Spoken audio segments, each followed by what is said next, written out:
And I'm going to explain right off the bat that this might not necessarily translate into dinner, but it should, but it might take a few more minutes outside the class time, if you know what I mean. Right.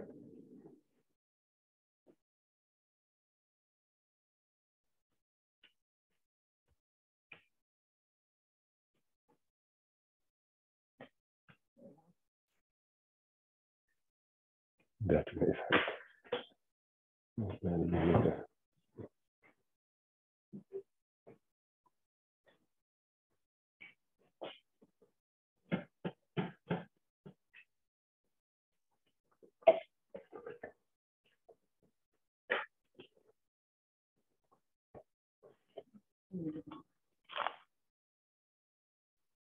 Yeah, you don't need it anymore. I don't know when that happened. So.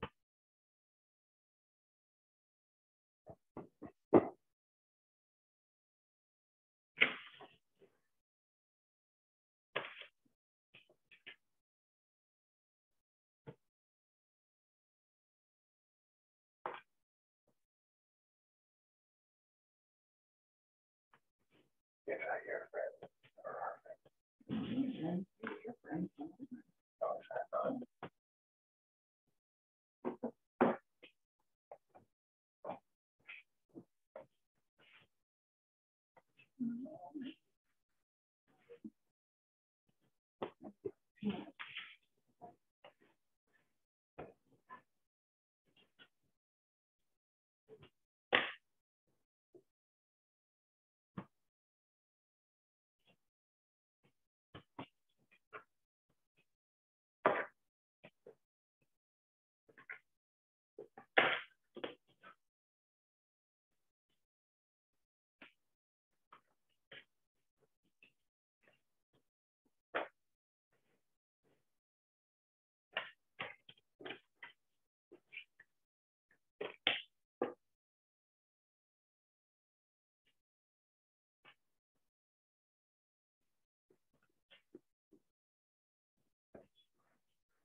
Hello, everyone.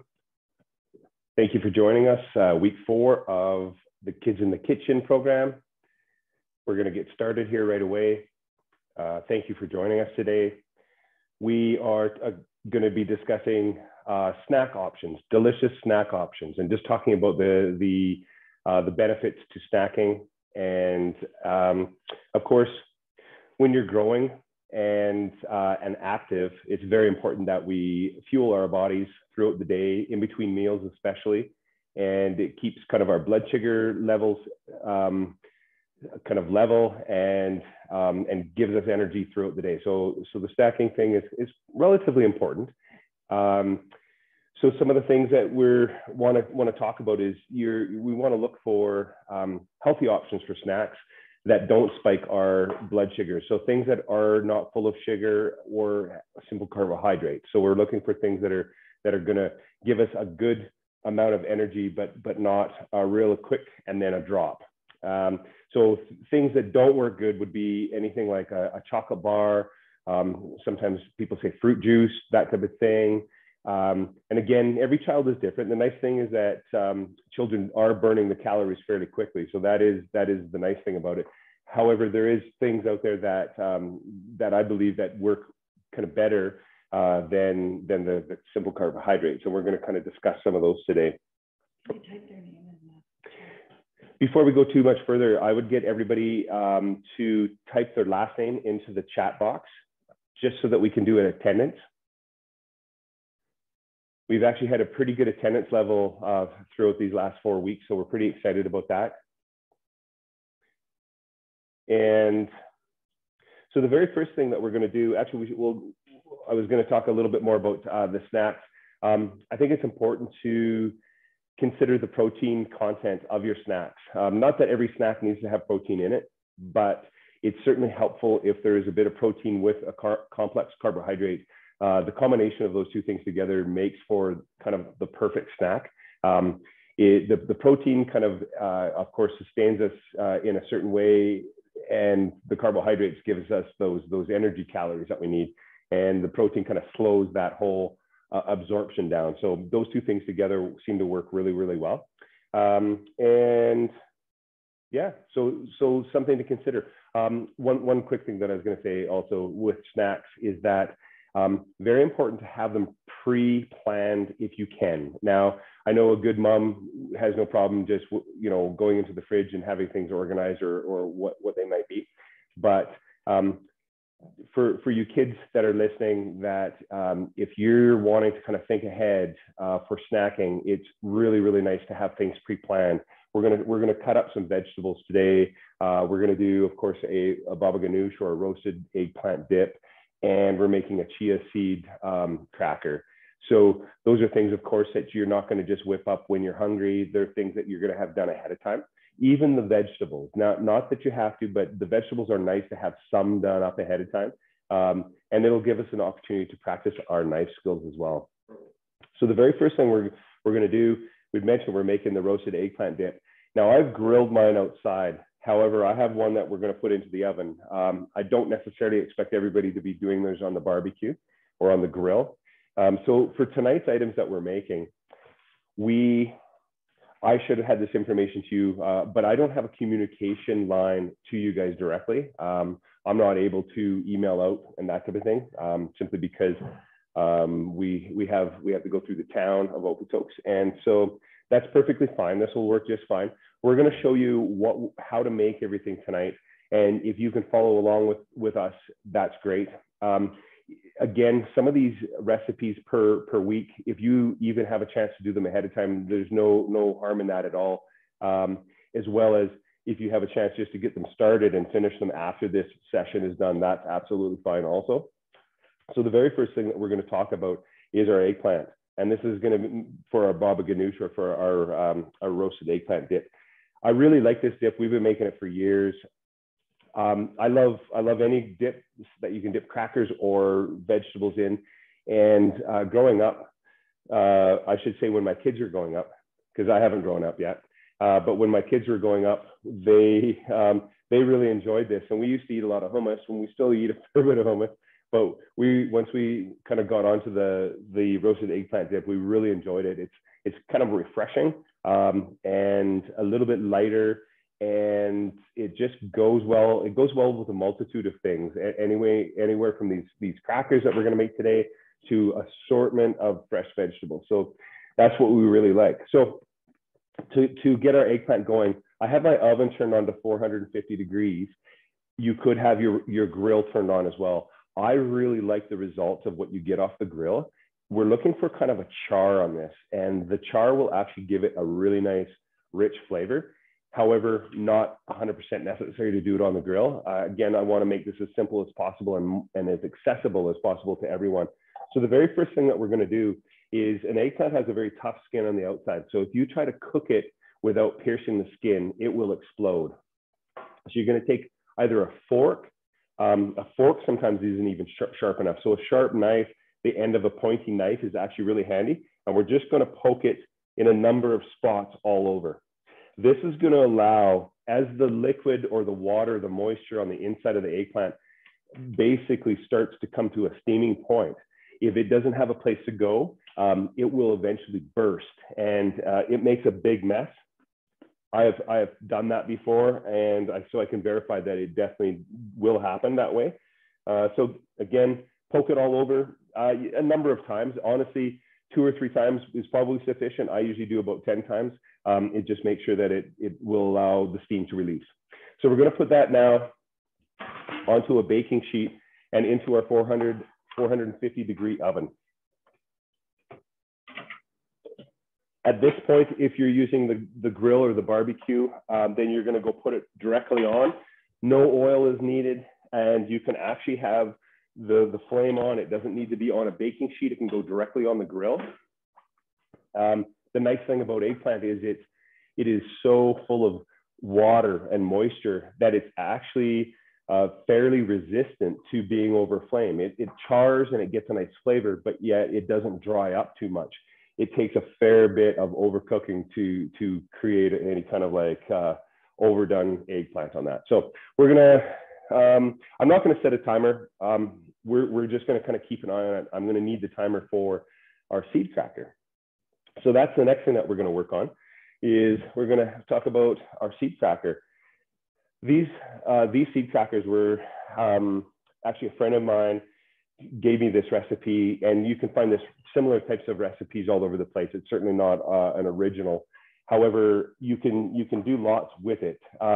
It's got so many great ingredients as far as fiber goes. It's got a little bit of protein in it. And what I like about it is when I think about a cracker quite often is just a vehicle to get a dip to the mouth, and also in a nice way, right? It's going to have some nice flavor and a nice crunch to it. So you're looking at those kind of elements.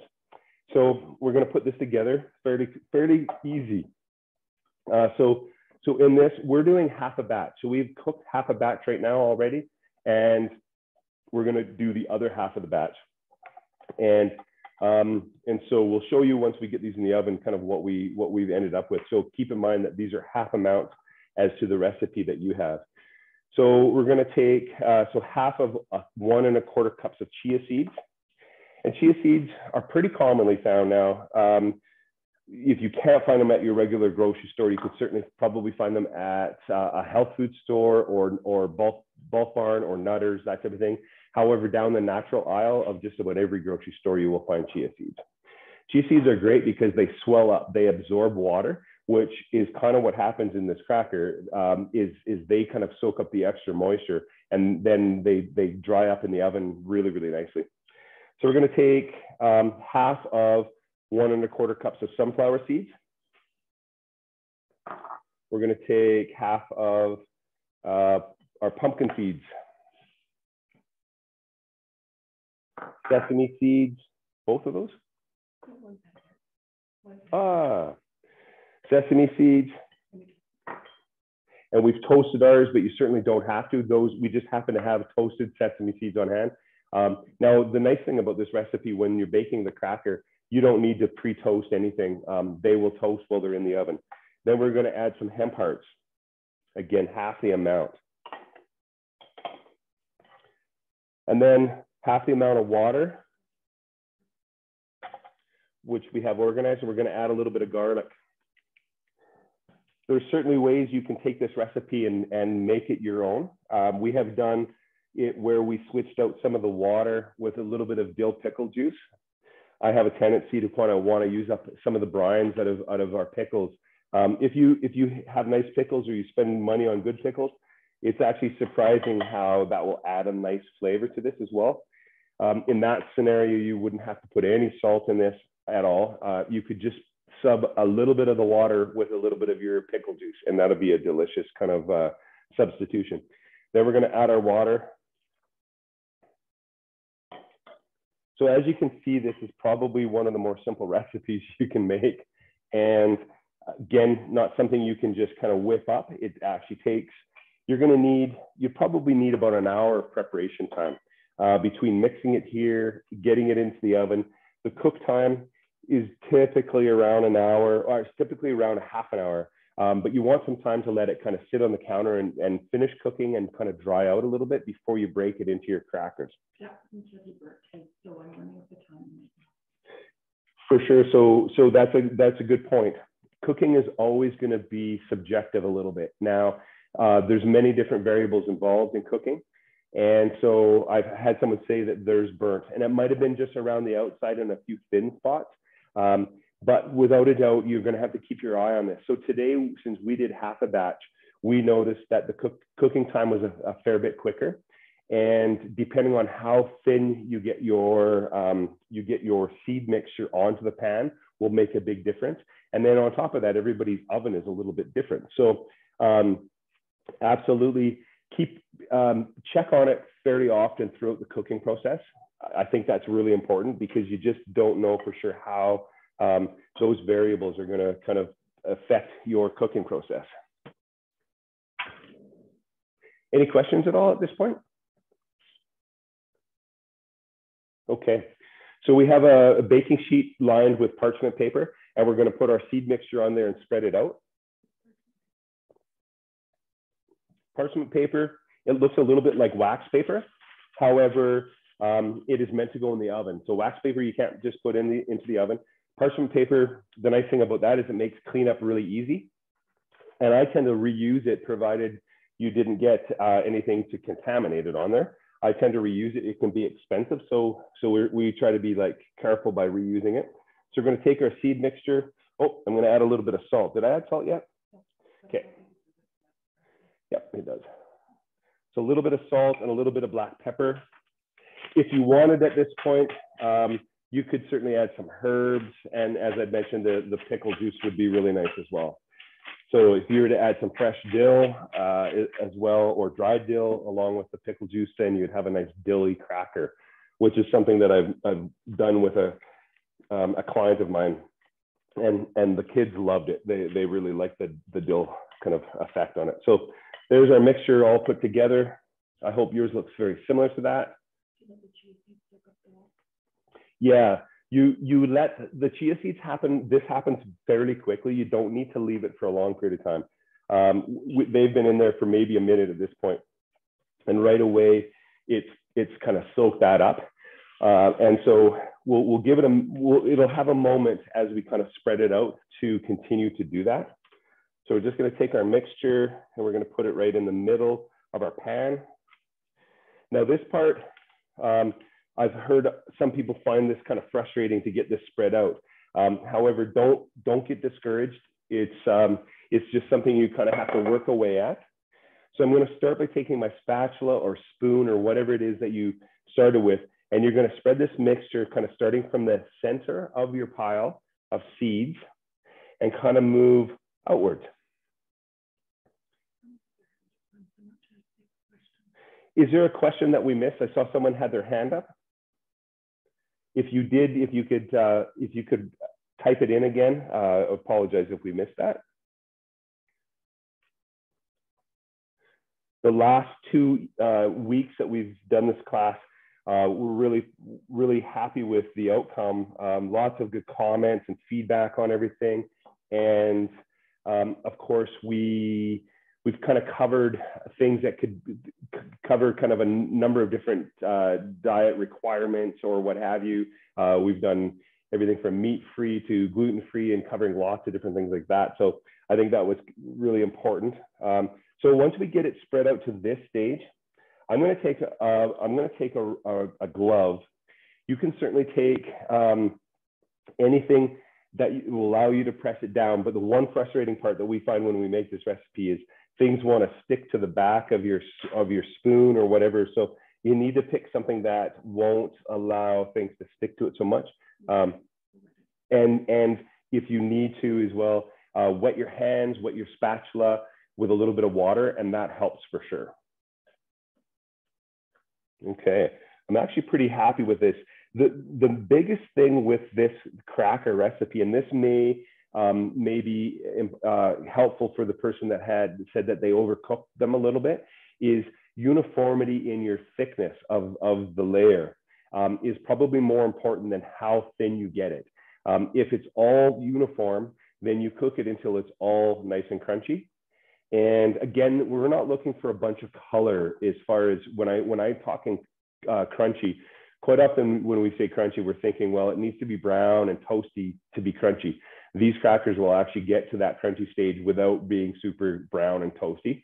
And so don't worry too much about that. I mean, you always have to keep your smeller open for how things are cooking in the oven. But again, you're going to just go in there and test and have a look in the oven when this is cooking. Probably over that 30 minutes, you'd probably want to look at it 3 times. And if you do see something browning a bit, maybe turn it around. Don't worry too much if you have a few spots that have over browned. That's absolutely fine. All right, so we're going to set these down. Now I've got some plastic gloves here that I was going to put on, but I think I've achieved what I was hoping to do. Our previous recipe that we baked off here that we're going to talk about it's not quite as uniform as that, but that's perfectly fine. You don't have to spend a whole bunch of time doing this. So I'm going to bring this up to the camera so you can kind of have a look. So that's what our cracker is looking like going into the oven. So it's kind of a nice uniform. And we're going to pop it into a 350-degree oven. We're going to set a timer for 30 minutes.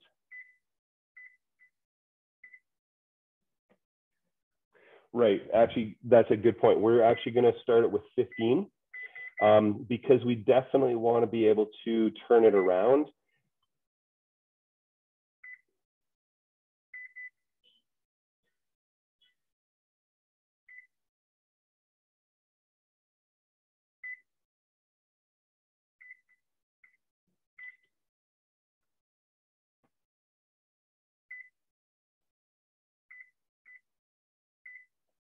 Okay.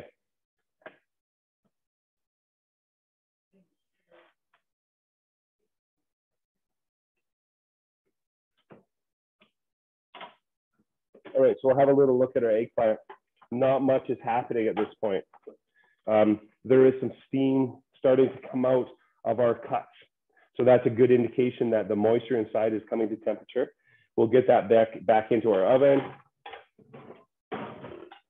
We're gonna have a quick little look at our chia seed cracker, the one that we've already cooked before we get going on our baba ganoush. So this is what the chia seed cracker looks like when it comes out of the oven. It's kind of a solid mass, so you can kind of move it around a little bit.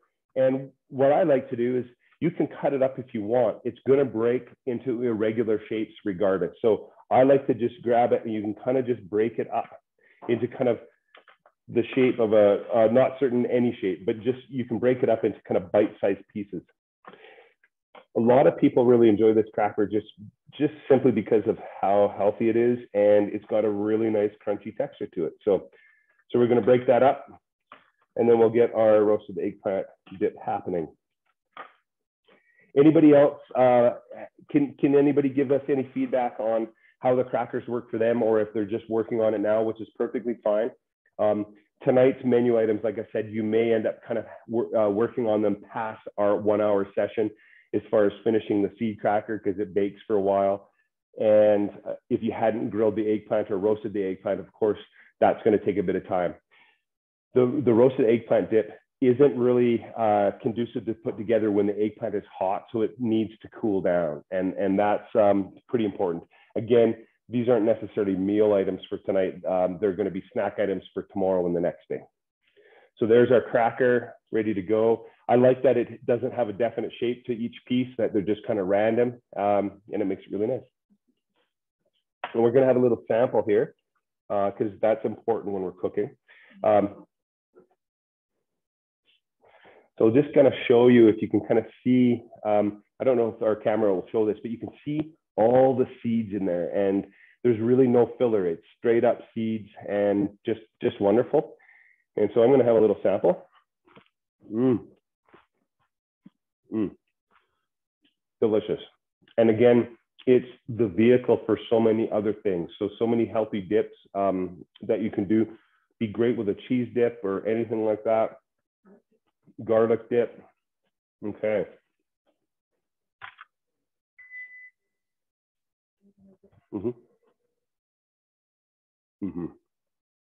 Now that cracker is sensitive to the moisture or humidity in the air. So what we find the best results for storing it over a period of time, it doesn't go good in the refrigerator and it doesn't freeze. It stores best on the countertop, but in a Ziploc bag or something that is airtight. So if you have a container that has a snap lid or of course a Ziploc that you can zip it up and keep the moisture out. That's the only way you're going to keep that nice texture. Okay. If there is any questions, keep them coming where we can answer kind of as we're moving. So we're just going to organize things here and kind of clean up a few things.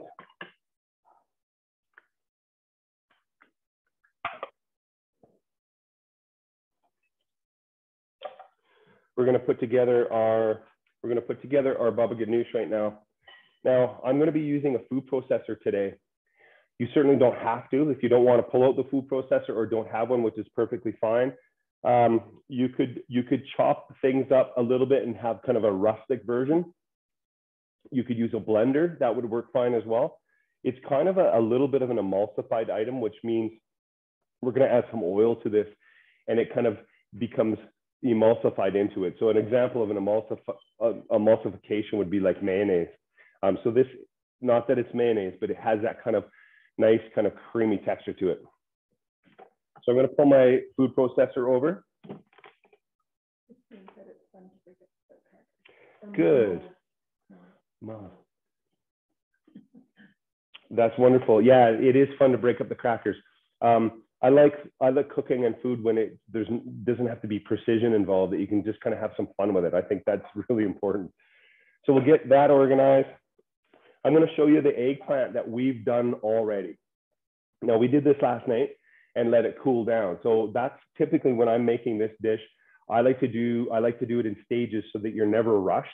And so one day ahead of time, we took our eggplant and we grilled it. And I'll kind of show you what we have here. It's funny what you end up getting. So that nice plump round eggplant has now, what happens is it swells up while it's cooking and then it becomes nice and soft. There's a fair bit of liquid in the bowl. I like to use some of that liquid. I know traditionally when you're making baba ganoush, they actually discard that, but I find there's flavor in there and I like to add that moisture back. So again, it's open to perception of whatever you'd like to do. So I'm just going to set this off and I'm going to show you how we're going to get the flesh of the eggplant out of there. During the process on the barbecue or over the grill, you can see it's very dark on this side. It's nice and charred. And that actually, we're going to scrape off as much flesh as we can from just under that charred skin. And that gives us almost a smoky flavor, which I think makes this baba ganoush kind of like that much more special. So we're going to set that on our cutting board. We're going to open it up just gently with a knife. And again, if you guys aren't at this stage, that's perfectly fine. It's fine to just watch at this moment to kind of see what we're doing. And then when your eggplant is cooked and cooled down, then you can kind of continue on. Just a little note too, we will have these sessions, on YouTube through the Town of Okotoks YouTube channel. We're just working on getting the second and third ones up there, and I think the first one may be up there already. However, when they are, of course, you can come back at any time and watch these and prepare the recipes along with the video. So we've opened it up. It's actually pretty neat to see what a roasted eggplant looks like on the inside once it's all, and it becomes very tender and very kind of silky, has a unique texture. That's one thing for sure. Everybody that I show this to that hasn't done this before is always like, wow, I had no idea. So I'm taking a spoon, which will allow me to gently scrape the flesh from the skin, as I'd mentioned down below. If you get a little teeny bit of the charred skin into the mixture, it's not a big deal. You don't want a lot of it because it can be bitter, but a little bit is not a big deal at all. So don't worry too much about this. It is something that if you just take your time and work away at it, you'll be surprised at how much you can kind of peel away from the charred skin. And I try to go right up to the stem as much as possible. Again, the more yield that we can get, or the more eggplant that we can get off this, of course, the more yield that we're going to have. So we'll get that first little bit into the bowl, and we'll just continue to scrape that away.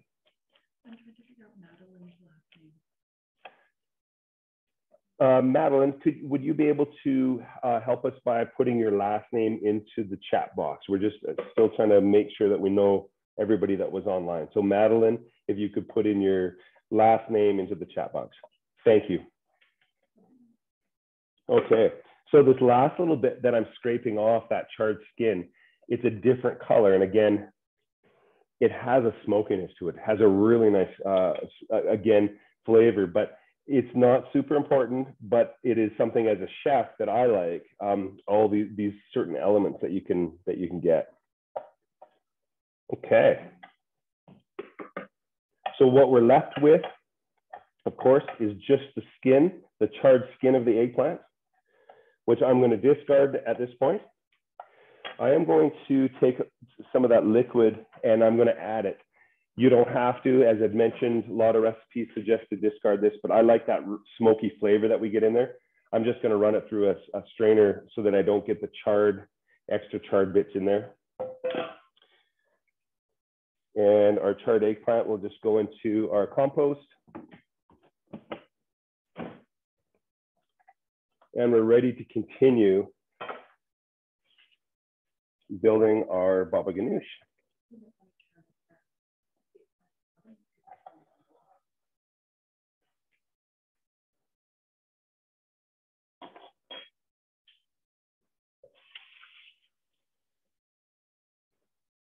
So we'll have one more look at what we have going on here. We'll have a look at the eggplant. We're going to give it a flip. And that just involves us using a pair of tongs and very carefully. You don't want to touch the tray or the eggplant for that matter, but we're going to give it a flip. And that's just going to allow it to cook a little more evenly. Again, it's all about even cooking on this. You can tell it's getting soft already. Some of that moisture is escaped and is well on its way. So this could take anywhere from about 20 minutes, but it could take a few more minutes. Of course, eggplants come in different sizes, so that will change for sure. Okay, so a quick peek down below, and that cracker looks like it's doing really, really well. It's at 350, so the nice thing about that is it shouldn't get away on you too quickly if you're checking it periodically. And you should definitely be using oven mitts. I use tongs, and that's a bad habit, but remember, you want to use oven mitts when you're pulling stuff out of the oven or putting hot stuff back in the oven or handling hot stuff in general. You want to use oven mitts. All right, so we have in our food processor right now is we have our roasted eggplant. To that, we're going to add some garlic. The nice thing about this is we don't have to, if you are using a blender or a food processor, you don't have to mince your garlic or anything like that. I know I say in the recipe minced, but our machine is going to do the job for us. So if you are using a food processor or a blender, you're good to go. So then we're going to add to that. So our garlic's in there. We're going to add our tahini. Tahini is ground sesame seeds, and it is something that obviously is used in a lot of kind of Middle Eastern dishes, and it's used in quite a few different dishes around the world, not just Middle Eastern, but around the Mediterranean they use it lots. And so ground sesame seeds, it has a very drying or puckering kind of power to it, and it balances really, really well with the eggplant, the roasted eggplant. So that's one of the things that we really like about this recipe, is this combination of these two things together. There's no nuts in it, it's straight up seeds. What kind of seeds? Sesame seeds, once again, yeah. So we're gonna put approximately 2 tablespoons in. I do include some of the oil that's on top of that. It's all kind of part of it. I don't stir it up and mix it in necessarily. I have, but what I try to do is use a little bit of the oil as I'm using some of the kind of thicker part of it. Again, just to give you kind of an equation or equate it to something, sesame tahini is kind of like peanut butter, but made with sesame seeds. Zero nuts in this. All right, so there is our 2+ tablespoons. Now, you notice I didn't really measure super precise. The nice thing about a recipe like this is you can kind of eyeball it, blend it, and then we're going to taste it to see where we want it to go from there. So we're pretty safe on that. We're going to add a little bit of lemon juice. It says 2 tablespoons. Again, I'm just going to eyeball it and then we'll come back. We're going to use a citrus squeezer. You can certainly use your hands. You don't want to get, especially when you're blending it, you certainly don't want to get any of the lemon seeds in there because the lemon seeds have a bitterness to it. If you're not blending it, then at least you can pull them out. Whereas when you blend them, it'll blend them right in there and then you'll taste that bitterness. So it is handy to use a lemon squeezer. So 1, 2, that's about 2. And again, keep in mind, we can add a bit more after we taste it. About 2 tablespoons of lemon juice. We're going to add a little bit of toasted cumin. If you don't have toasted cumin, regular cumin works just fine. So we're doing about ½ a teaspoon of ground toasted cumin. And then a little bit of salt and pepper. One thing that I always notice when I'm making this particular recipe is the eggplant has a very neutral flavor. So it can take a fair bit of seasoning. And I'm not suggesting you season it a whole bunch right off the bat. I've said season with salt and pepper to taste.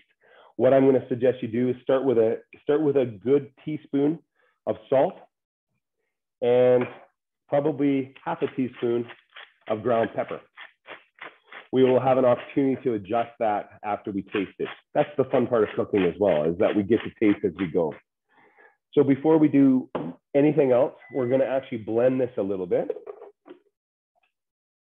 and get what we have in there blended up really nice. So we haven't added the oil yet. We're going to blend this mixture first. And once we're kind of happy with how smooth it is, then we will add the oil.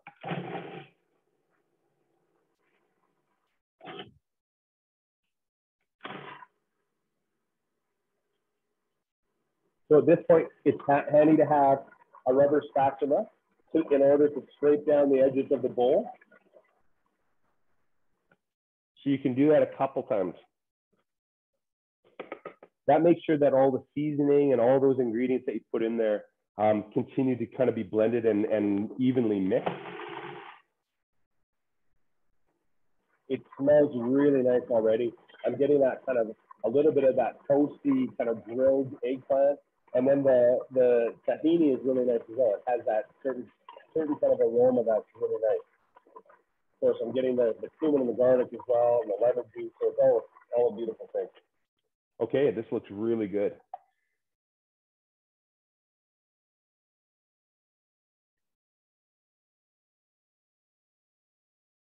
Sorry, I'm just having a look to see. Sometimes I will, as it's running, add the oil. It's not super important in this particular case, but sometimes I will do that. So we're going to take our olive oil.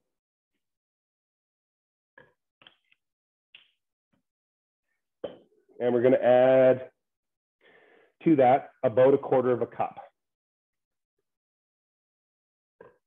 Then we're going to give that another blend. This is a great item to have in the fridge. If you have pitas or these seed starters or vegetables, there's so many different things. Baba ganoush is just a lovely kind of dip to have ready to go. We quite often will pull this out if we're getting dinner ready and we're hungry and we want a snack or kind of I guess an appetizer. We will pull the baba ganoush out with a few other things, and it kind of satiates you or makes you feel like you're not as hungry, but it doesn't ruin your appetite. It's pretty healthy that way. So this was a bit of a bigger eggplant. I'm going to add just a little bit more oil. And of course, using olive oil in a recipe like this, it's not a bad thing. You're adding calories, but you're adding kind of useful calories. And so you don't have to be too concerned about that quantity of oil. We're going to have a little look in our oven again, using our oven mitts. Are we looking at this?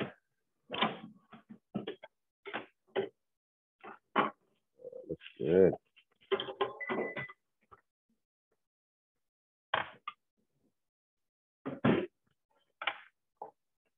Okay. Timer off. All right, so here's our eggplant. And you can see it's no longer plump as much as it is. You can see it's soft. So you can see that it's cooked kind of through to the center, and that's looking like it's done a good job. I'm going to pop this back into the oven, and we're going to turn it off. We're going to turn that off and let it sit in there. The nice thing about it is you can't very easily overcook your eggplant. I've tried on numerous occasions, and I have succeeded, but in general, it's hard to overcook. All right.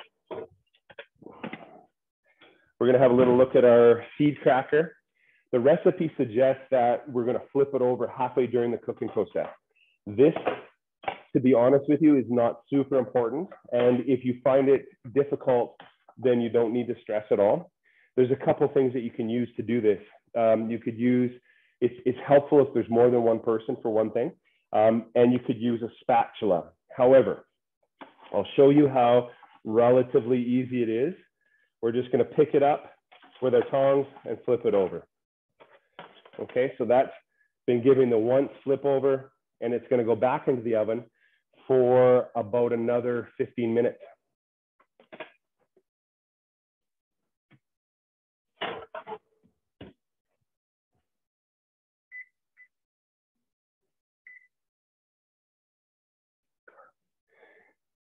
And if I could get Carly to type in her last name, just so that we can, again, make sure that we know who's attendance-wise.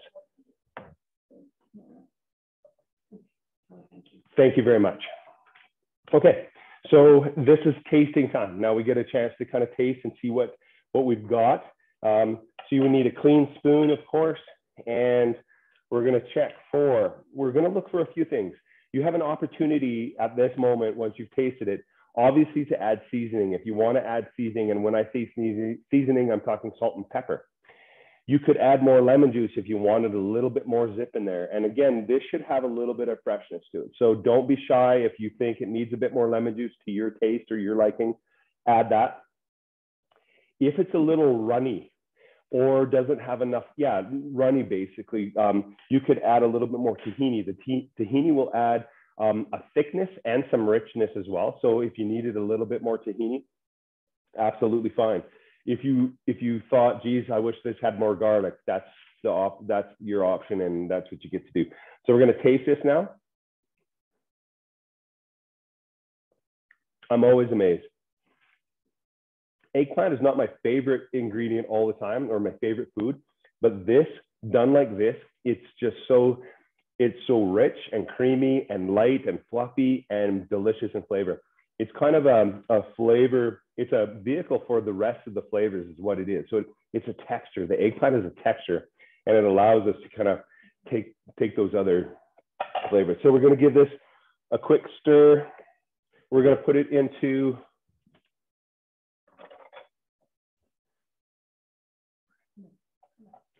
it's a lot like hummus. It has that texture. It's not as dense as hummus.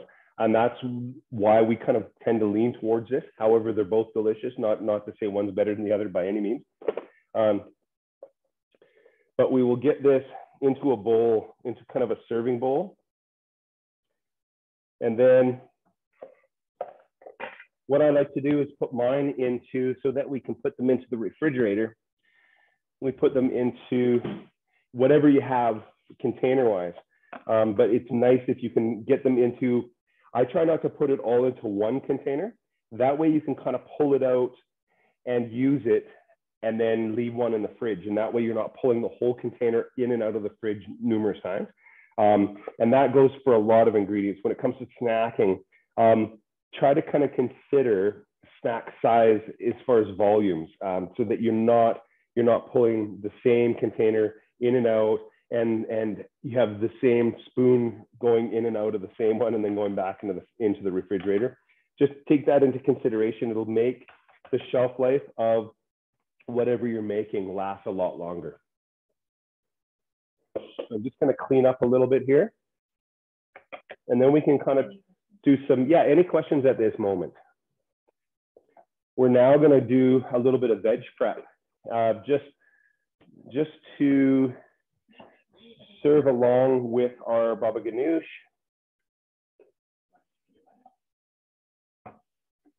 How long can it remain in the fridge? The baba ganoush, again, a lot of it is to do with, a lot of that will be to do with how careful you are, how clean your container is, how not putting a contaminated spoon in there will certainly help. We keep this in the fridge for up to 5 days. And again, anything more than 5 days, it's kind of up to you. If you've been really careful with it and divided it into smaller amounts and put a lid on it, it'll probably last longer than that, but I'm going to say 5 days for sure. It won't freeze very well. It's better to make a batch of this and kind of eat it over those 5 days and then make another batch. It doesn't freeze great. Once you try it though, I don't think it'll be an issue. You'll be wanting to eat it fairly quickly. And like I said, it goes with so many different things. Okay, so we'll just get a few things out of the way here, and then we're going to talk. Actually, one thing that I wanted to do is talk a little bit about some of our, well, first of all, I know that you guys all received a plant kit, and I wanted to see how everybody else's plants were doing. Our lettuce that we planted at the same time, or maybe a little bit before you guys, is not doing really great. So don't be discouraged. It happens.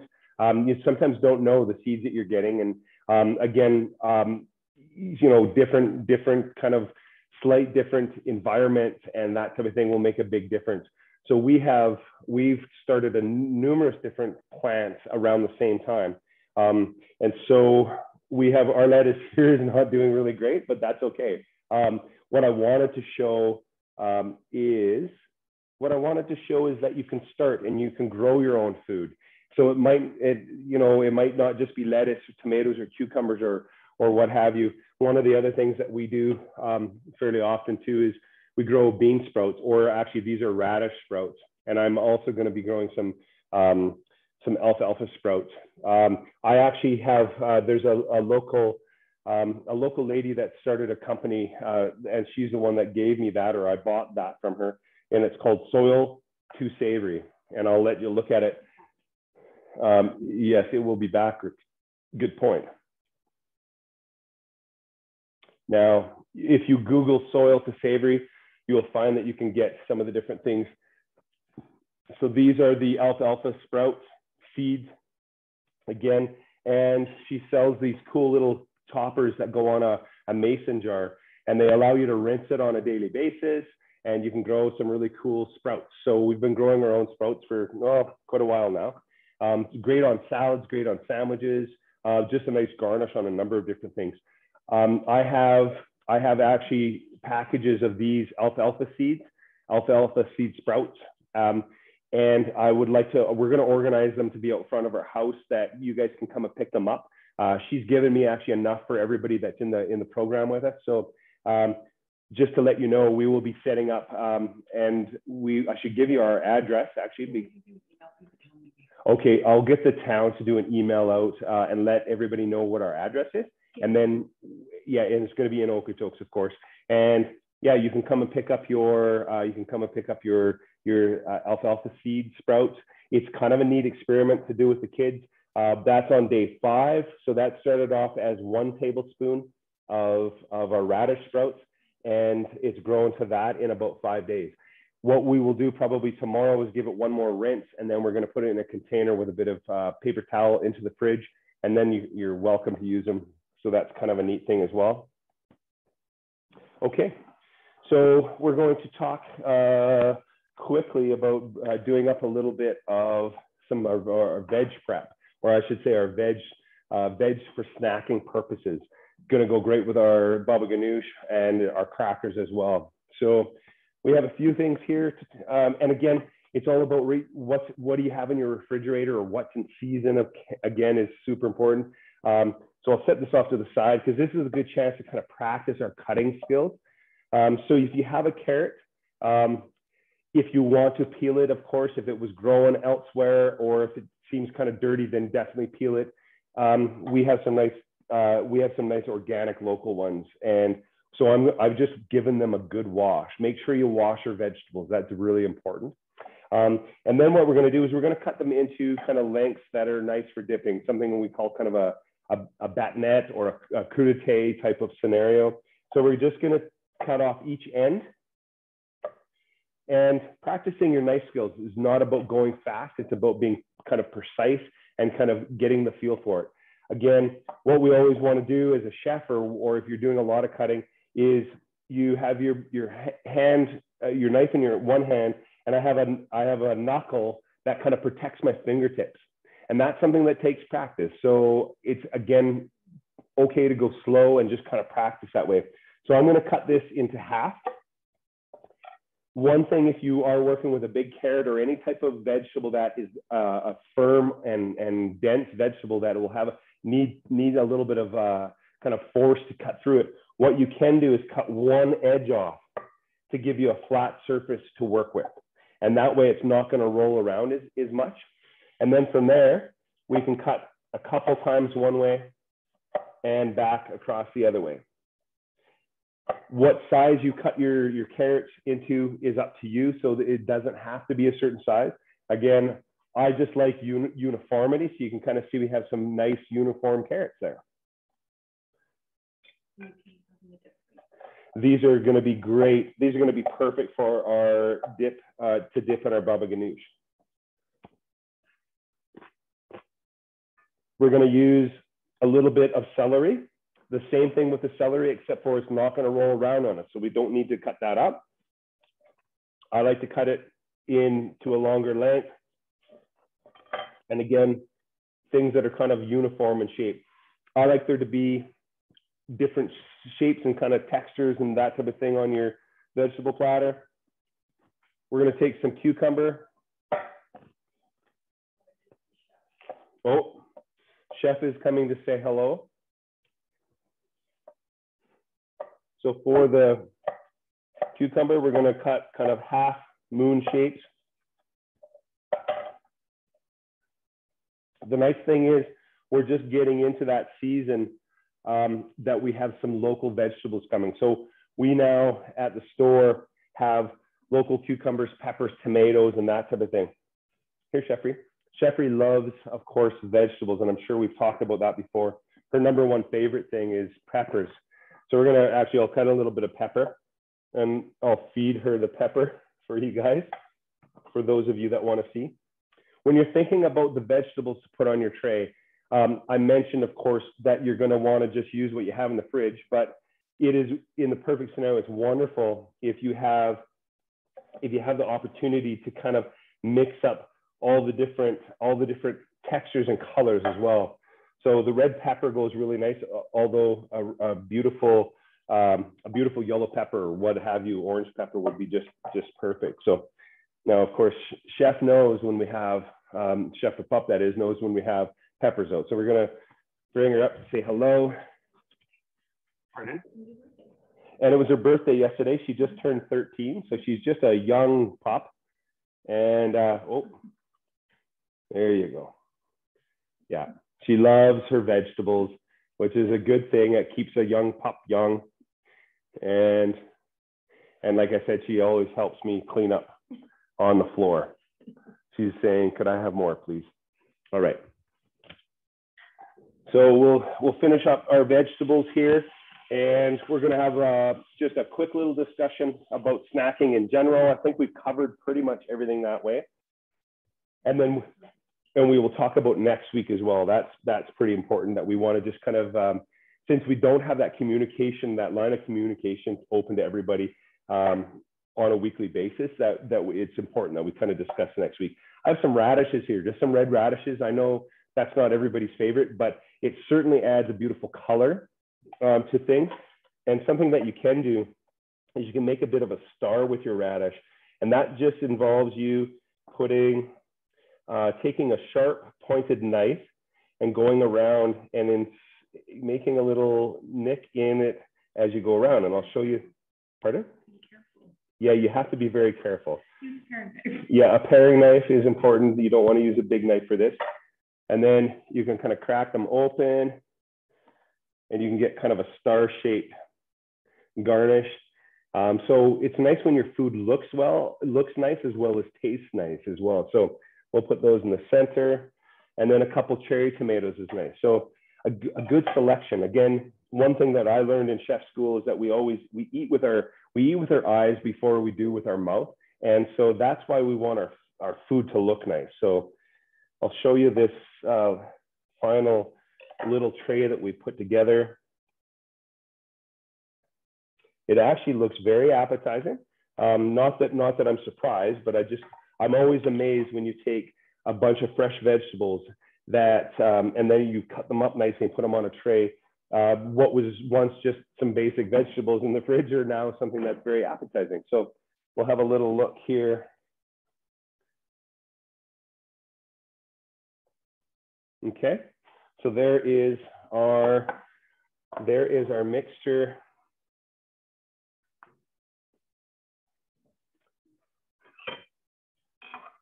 Okay.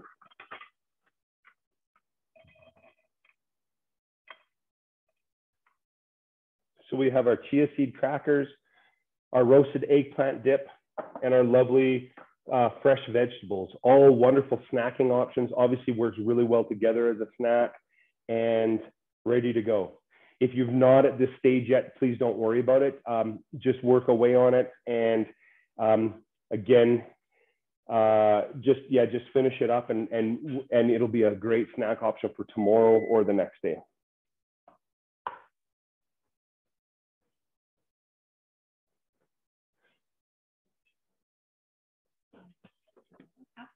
Sure.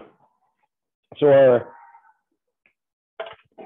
our timer just went off, and again, we're just going to have a little look at our cracker. When it comes out, it doesn't have to be super crispy.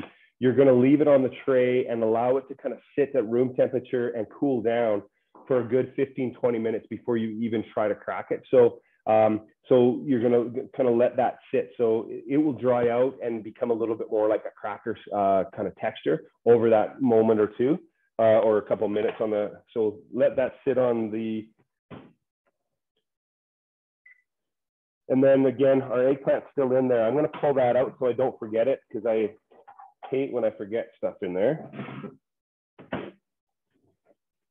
We'll set that on a heat-proof thing. Okay, so that's great. We've covered everything pretty much that we wanted to talk about. For next week, this is kind of exciting. We're going to make a yeast dough. So the yeast dough recipe that I've included, we're going to make, you can make a number of things with this. We can make a pizza, or we can make a calzone, or we can make, you know, a number of kind of things like that. But it's going to require you guys to make the pizza dough one day ahead of time. And the reason I really like this is because you can do it even later after dinner, the night before. It holds in the fridge. It will proof and start to rise, but it'll be not a big rush for when we go to do the class. So you're going to pull this out before the class. Let's see here.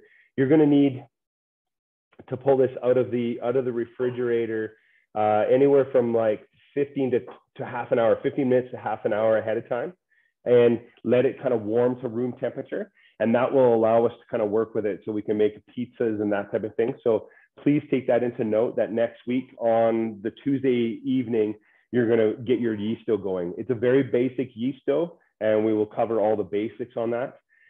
There is also part of Our Time Together cookbook, there is a veggie tomato sauce in there as an option. I'm going to be making that ahead of time. Again, you can't take a hot pizza sauce or veggie tomato sauce and put it on your pizza very successfully. It's something that needs to be cooked ahead of time. So if you are interested in showing your kids, or the kids are interested in making this veggie tomato sauce, you have it part of your PDF for Our Time Together cookbook.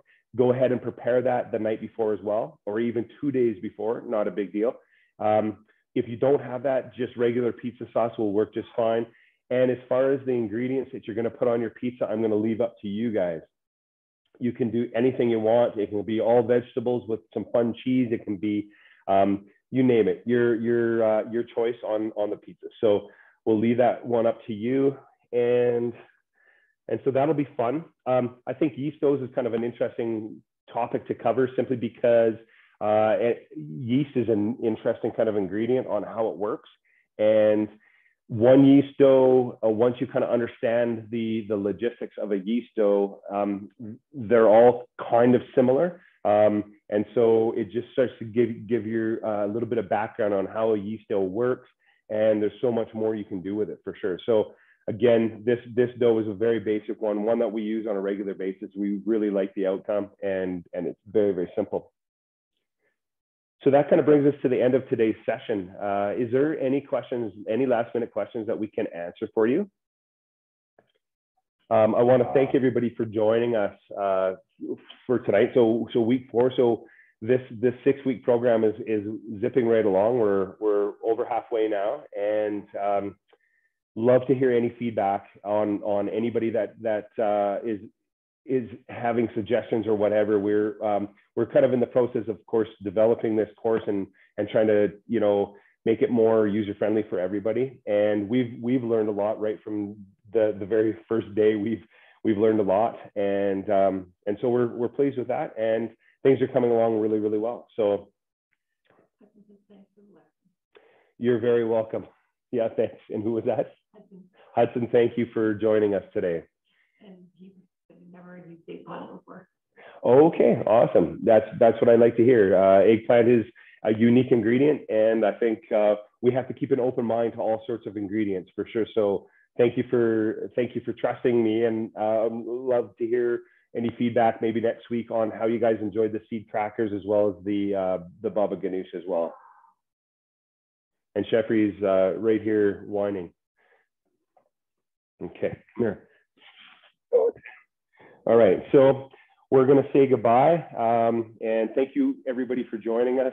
And Chef says goodbye, bye, and we'll just have we're going to enjoy our snacks that we've made, and you guys have a great week. If you can think of questions, if you think of a question after we're done this session, write it down for next week, and we can certainly address just about anything. And again, if there isn't any more questions, thank you everyone for joining us, and have a great week.